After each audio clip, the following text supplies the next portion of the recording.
Take our lead, let's help you make your mark. Our goal is your satisfaction. Let us show you the way. How do you make a frozen fruit smoothie?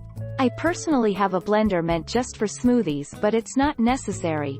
Any blending machine will work. Toss your blend of frozen fruit, juice, and Greek yogurt into the blender and mix until smooth.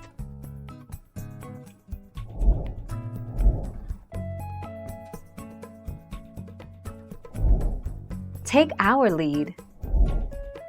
Place your softer, high-moisture foods in the blender jar first. Liquids, fresh fruits and veggies, etc. Place your hard, solid foods last. Ice, frozen fruits and veggies, nuts, etc.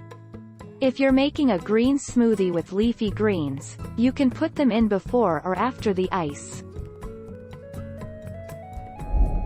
Thank you for watching. Please subscribe and hit the bell notification.